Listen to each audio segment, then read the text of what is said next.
this hour on VTV News. Meeting of standing members of Subcommittee for 14th National Party Congress documents. Later on, Prime Minister urged for the 500 kilovolt Circuit 3 power transmission project to be completed by September the 2nd. In our world news, Russia strengthens defense along Ukrainian border.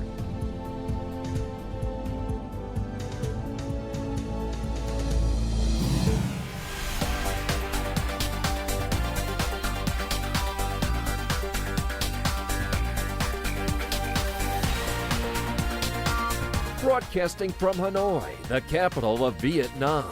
VTV News starts right now. Good morning. It is currently 8 a.m. local time and you're tuning into 30 minutes of VTV News. I'm Dylan Lei with the latest updates. Now, Party General Secretary and State President Tô Lâm on Tuesday chaired a meeting of standing members of the subcommittee in charge of drafting documents for the 14th National Party Congress. This in the following story. At the beginning of the meeting, participants respectfully observed a minute of silence to commemorate the late Party General Secretary Nguyễn Phú Trọng, an outstanding leader and a spearhead of theory in the party. After that, participants contributed their ideas to the draft political report prepared by the editorial team. The draft was based on the detailed outline approved by the 9th meeting of the 13-party Central Committee. After listening to a report on the affairs of the standing members and the editorial team so far, the Party General Secretary and State President hailed the team's performance and efforts to submit the political report to the subcommittee. He reminded the team to carefully study resolutions of the Party Central Committee, the Politburo, and the Party Central Committee Secretariat, as well as solutions of the National Assembly and the government.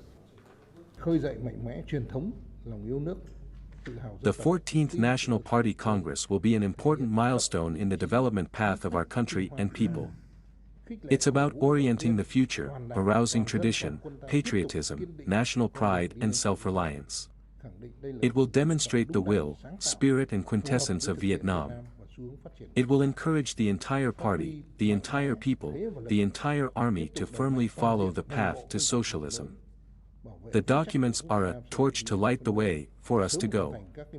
It must ensure the crystallization of all the quintessence and values. It must ensure the principles, the party leadership, governance, national interests, people's prosperity and happiness are above all, first and foremost. The top leader underlined the need to seek effective policies and orientations in national construction and defense in the new period, and policies that match the rapidly changing state of affairs. Highlighting the heavy workload of the subcommittee, he requested members of the subcommittee, its standing members, and the editorial team to put on a strong effort and closely coordinate and cooperate with other subcommittees to complete all tasks on time and ensure high quality. Prime Minister Phạm Minh Chính on Tuesday chaired a meeting on the implementation of the 500 kilovolt Circuit 3 power transmission line project. He requested ministries, sectors, agencies, and localities shorten timelines to complete the project by September the 2nd in time to celebrate the 79th National Day. More in the following story. At the meeting, the Prime Minister ordered the mobilization of human resources and equipment to ensure the progress, safety, and quality of the remaining workload while conducting a trial run on parts of the system towards the whole project. The project has a total length of about 519 kilometers and an investment of over $875 million with 4 component projects crossing 9 provinces. Its construction started in January 2024. To date, site clearance for 100% of pile foundation locations and route corridors has been completed, along with the pole casting at 100% of locations.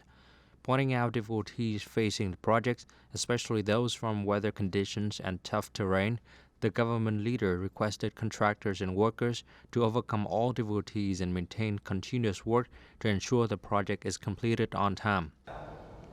In addition, the Prime Minister also requested that upon completion of the project, it is necessary to do a good job in cleaning the surrounding environment, rebuilding logistics and residential routes.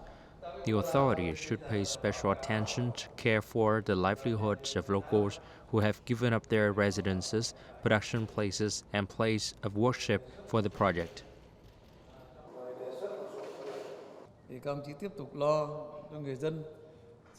For over 1,000 households in the area where the project passes, I request the authorities continue to take care of the residents. You must genuinely care for people, stabilize their livelihoods, and ensure that everyone has a decent house to live in and a decent job. If you cannot take care of these things, you must immediately report to the government for timely solutions. The Prime Minister assigned detailed tasks to particular ministries, sectors, and localities, and directed all stakeholders to coordinate closely together to complete the mission. He also asked locality to remain cognizant of environmental protection and resettlement for affected communities. Prime Minister Phạm Minh Chính on August 13th met with Japanese Ambassador Ito Naoki on the occasion of his commencement of his term in Vietnam. The Prime Minister emphasized that Vietnam values and wishes to work with Japan to substantially and effectively implement the comprehensive strategic partnership framework. He suggested that both sides continue at high-level and various-level exchanges and enhance the connection between the two economies. The Prime Minister also proposed that the two countries strengthen cooperation in emerging sectors such as digital transformation and circular economy, the semiconductor, artificial intelligence, and climate change mitigation. The Japanese ambassador affirmed his commitment to making every effort to deepen the Vietnam-Japan friendship. Also on August 13th, Prime Minister Phạm Minh Chính welcomed newly appointed New Zealand ambassador to Vietnam, Caroline Beresford. The Prime Minister suggested that both sides set out roadmaps to upgrade relations and implement more breakthrough measures to achieve the target of $2 billion in bilateral trade by the end of this year and $3 billion by 2026. He emphasized creating favorable conditions for each other's key products and promoting cooperation in traditional and high-potential areas such as green agriculture, education and training, and the digital economy. Ambassador Caroline Beresford affirmed her commitment to working closely with agencies, ministries, and sectors of both countries to contribute to the comprehensive and deeper development of Vietnam-New Zealand relations. Minister of National Defense General Phan Van Giang is on a working visit to Russia for the 10th International Military Technical Forum, or Army 2024. He will also attend the inauguration ceremony of a monument dedicated to Vietnamese volunteer soldiers who joined battles to defend Moscow in the Great Patriotic War from 1941 to 1945. During the talks with his counterpart, Russian Defense Minister Andrei Belousov, both sides affirmed the intention to deepen the comprehensive strategic partnership between the two countries as outlined during Russian President Putin's recent state visit to Vietnam. Accordingly, bilateral defense cooperation will continue to be carried out in the spirit of trust, pragmatism, effectiveness, and comprehensiveness, in line with the agreements and cooperation documents. The cooperation is especially based on the joint vision statement on Vietnam-Russia defense cooperation for the 2020 to 2025 period. In July, the total retail revenue of goods and consumer services rose by 9.4% compared to the same period last year, pushing the total value for the first 7 months of the year to over $1.43 billion. The steady increase in domestic demand has been a consistent trend, signaling strong potential for production and business expansion. The newly opened coffee shop marks the third in Quy Nhon's growing chain. Since the beginning of the year, her first two shops have consistently attracted customers and shown strong sales growth. The robust market demand has given her the confidence to make further investments in her business. Revenue has surged by 70 to 80% compared to the same period last year when the shop first opened. If this growth continues, we plan to open at least 1 to 2 more locations before the end of the year. The growth in domestic market demand will be a key driver for stronger economic growth, particularly towards the end of the year when market demand typically rises due to the festive season. The number of customers has increased by about 30% compared to last year. We plan to invest in 2 additional 45-seat buses in the coming months. Recently, measures such as tax reductions, expansion of consumer credit, and ongoing institutional reforms have significantly boosted the domestic market. This, in turn, has positively impacted manufacturing industries, particularly domestic production, providing momentum for businesses in production and commerce. The government's decision to reduce value-added tax by 2% until the end of the year, along with the implementation of the law on price starting in July, has significantly helped stabilize commodity prices.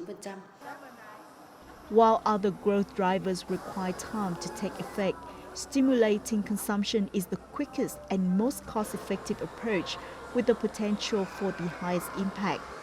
As a result, prioritizing domestic consumption stimulation is seen as a key strategy for achieving GDP growth this year.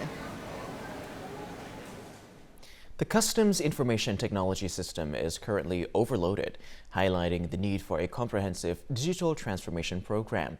This has been a priority for the customs sector for several years, aimed at facilitating the rapidly growing import and export activities. At this custom branch, over 3,000 enterprises submit approximately 62,000 declarations annually. Despite a small staff, the implementation of the automatic custom clearance systems and other supporting IT systems has significantly reduced both the time required for good clearance and the cost for businesses. With the growing volume of goods and the rising number of declarations processed by the unit, connection issues frequently occur, causing delays. As a result, the branch is seeking an upgraded IT system to better meet customers' increasing demands. The General Department of Customs has developed several contingency plans, and the Ministry of Finance has approved a project to build an IT system for digital customs. This initiative is crucial for enhancing custom clearance processes and serve as the foundation for accelerating digital transformations within the industry. We plan to implement big data and artificial intelligence to enhance management procedures through AI. Additionally, we aim to establish connections with ministry, localities, and the national single window. Our focus will be on the collaborating with enterprises to manage specific sector and custom areas, working towards the development of smart borders and smart customs in partnership with neighboring countries. The project is awaiting funding to develop a modern information technology system that will address the limitations of the current system. This upgrade is expected to boost import and export activities and improve the effectiveness of state management and customs. Vietnam remains a hot destination for foreign investors in the high-tech sector. However, the labor market is grappling with a significant shortage of skilled workers. Despite offering competitive salaries and attractive benefits, companies find it challenging to recruit the talent they need. With the goal of hiring 3,000 workers for 2024, the company has only managed to recruit over 500 so far. Even with competitive pay, bonuses, and excellent benefits, the company struggles to attract capable candidates. We plan to expand our production and business activities and recruit around 3,000 additional workers this year. However, recruitment is currently challenging due to a limited pool of skilled technical workers and a low number of applicants. This company expects to continue hiring extensively in the third quarter of this year. The main challenge is not the investment capital, but the need for numerous technical workers to design and operate automated lines. To address human resource needs, we have created a training department for application development. We offer internship opportunities for third and fourth year students, with options for 3 months, 6 months, or even up to a year. Many industries are facing challenges in recruiting high-quality workers, which hinders business expansions. For instance, this factory is nearing the completion of a new production line, but still lacks the workers needed to operate it. We anticipate needing an additional 500 to 1,000 workers. The biggest challenge in recruitment is finding technical workers, as competition for labor resources in Loc Ninh is exceptionally intense. At the Bắc Provincial Employment Service Center, there is a constant influx of businesses seeking to recruit workers. However, matching and finding suitable candidates remains a significant challenge. If the available workforce does not meet their requirements, they refrain from hiring. Enterprises ramp up production, the demand for human resources increases. While this is a positive sign for the labor market, addressing the bottleneck in human resources is crucial to resolving the current imbalance between supply and demand. Coming up next on VTV News. 7 fallen soldiers' remains found at Loc Ninh Airport. And later on, Ninh being listed among the world's best experiences at Traveler's Choice Awards 2024.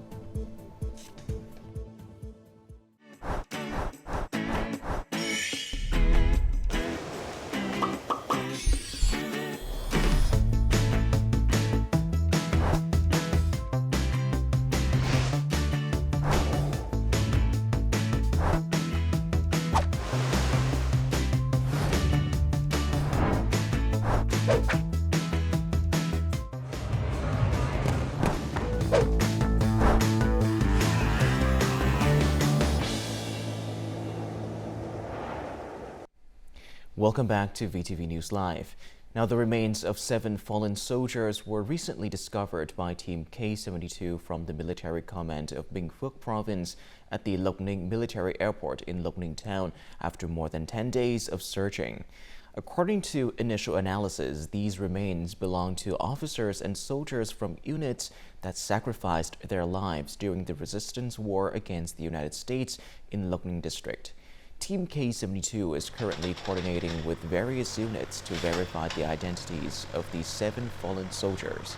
They are also continuing to expand their search for additional remains in the area and hoping to receive more information from the public, veterans, and witnesses to help verify identities and aid in the search for the remains of fallen soldiers. Quảng Nam, with 500,000 hectares of pristine forest, ranks second in Vietnam for natural forest areas. After the Nghệ An province, the Trường Sơn mountain range is also home to some of the country's rarest protected primeval forests.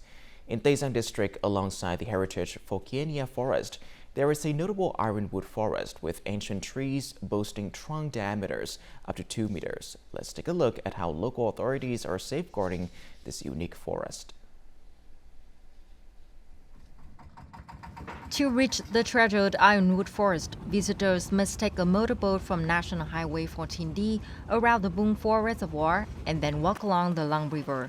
This pristine area is off-limits for exploitation and grazing to ensure its preservation. Spanning thousands of hectares, this primeval forest, rich in rare green ironwood trees, is in critical need of protection. For the past decade, 7 forest rangers have been stationed here to preserve this vital heritage site. Our forest protection team is on duty around the clock. This is a heritage forest, which means it holds immense value for biodiversity and is crucial to protect. We work closely with specialized forest protection forces to patrol, manage, and safeguard the ironwood and Phie forests. Thanks to these efforts, our forest protection work has been highly effective so far. Forest protection forces report that the forest contains numerous ancient ironwood trees, though exact numbers are hard to determine due to rough terrain. Additionally, nearly 10,000 young ironwood trees are thriving. The Vietnamese embassy in Brunei has inaugurated the Vietnam Tourism Promotion Space at Brunei International Airport. This joint effort with Royal Brunei Airlines aims to showcase Vietnamese culture and people to Bruneians and international visitors. The space currently features high-quality videos of Vietnam's scenery and people, highlighting famous destinations like Ninh Thuận, Nha Trang, and Da Nang. A video on Ninh Thuận, home to a Muslim community, emphasizes Vietnam's Islamic connection with Brunei. The space also exhibits publications on Vietnamese tourism and culture, along with various handicrafts and notable products. This project is set to run for at least a year. The world's leading online travel platform, TripAdvisor, has announced the 2024 Traveler's Choice Awards. In the nature and outdoor activities category, the Ninh Binh tour by boat and bicycle ranks third among the top 25 best experiences in the world. According to TripAdvisor, visitors can come to Ninh Binh to experience boat trips at Chang An Tam Cốc, a UNESCO World Heritage Site, hike or cycle around the heritage area, and enjoy the breathtaking natural scenery and picturesque villages. Since the beginning of the year, Ninh Binh has attracted over 6.5 million visitors, an increase of more than 33% compared to the same period last year, achieving nearly 87% of the annual plan. Coming up next in our world news, Russia strengthens defense along the Ukrainian border. And later on, the Middle East conflict raises risks to regional economic outlook.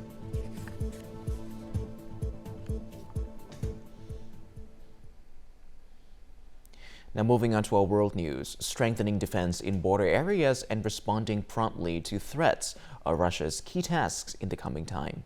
This was the message of Russian President Vladimir Putin at a meeting on Monday on the situation in Russian border provinces. The Russian president's meeting with top security officials and regional governors was held after Ukraine launched a large-scale offensive operation against the Kursk region in western Russia. The Russian president instructed civil authorities in the region to support security forces in their duties and declared that there would be no peace talks after Kiev's new moves. The acting governor of Kursk confirmed that the Ukrainian army had advanced 12 kilometers deep and was currently controlling 28 residential areas in the province. Meanwhile, in Belgorod province, Russia closed a border area due to the tense situation. Russia is currently strengthening security in Belgorod region as well as the Kursk and Bryansk region.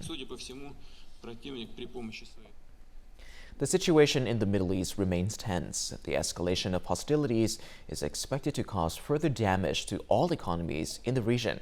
According to an assessment by the United Nations Development Programme, the Palestinian economy, including the West Bank and Gaza Strip, has shrunk by an estimated 29% since the conflict broke out on October 7th last year. The poverty rate in Gaza is more than 50% and continues to rise. And as for Israel, its growth has slowed since the conflict broke out. Figures recently released by the Israeli Ministry of Finance show that the country's budget deficit had increased to 7.6% of GDP. A full-scale war would be disastrous for Lebanon. The country is already in economic and political turmoil as its GDP could fall by 15% if Israel-Hezbollah conflict escalates on its territory. For Iran, the economic consequences of a widespread conflict are dire. Iran's economic development is forecast to stand at 3.3% this year, down 4.7% last year. Across its just over 100 kilometers, the so-called Italian Trans-Siberian Rail line, also known as the Park Railway, slips into gorges, snakes into 58 tunnels, and braves huge viaducts. This was the first of some 1,000 kilometers of line to have reopened under a project by Fondazione. The Timeless Tracks project takes tourists to forgotten parts of Italy, offering an alternative to the fast-paced mass tourism of the major cities. Inspired by train travel in Switzerland, the project now carries 45,000 tourists a year across its 13 lines. At a time of mass tourism, the project offers slow, affordable yet niche travel. The trips attract Italians and foreigners, a lot of families and children, younger people who get off to hike and cycle, and older people. This train reminds me of the years of my youth. I like vintage things because today everything is too fast. It reminds me of my greener years. After climbing almost 1,000 meters in altitude, the Trans-Siberian's first stop is in Palena, a medieval hilltop town known for its breathtaking views over the national park. Everyone should do it because it is an experience, a rewarding experience, something positive that it is well organized and that captures, if you want to capture, the essence of the territory, the atmosphere of the territory. Traditional folk music accompanies people getting off the carriages, with local delicacies such as lamb skewers and soft pancakes made with an iron mold, known as pizzelle, and products by local artisans awaiting them at the station. It is an answer to mass tourism, but also a new form of tourism. It is suitable tourism, slow and cultured tourism to discover the true Italian province. It is a way of traveling that takes the tourists away from the large centers of mass tourism and to discover places that only the extensive rail network can do. It is experiment. Italian experts recently estimated that for every euro spent by passengers on tickets, which cost between $32 to 76 USD, up to a further €3 are spent on food, accommodation, tours, and souvenirs. That helps to support the economy of villages that have long lost population due to the dwindling birth rate and younger people leaving for the bigger cities.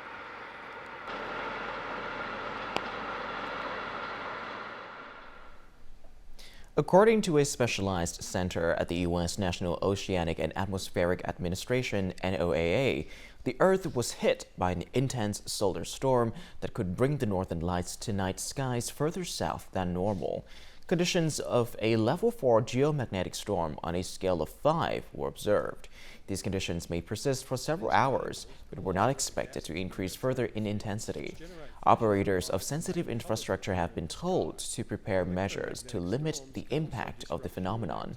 Solar storms can weaken high-frequency communications, disrupt satellites, and overload power grids, while causing headaches, fatigue, rapid heart rates, high blood pressure, mood swings, and insomnia. This May, Earth was hit the most powerful solar storm in 20 years. And before we say goodbye, now let's have a look at the weather forecast.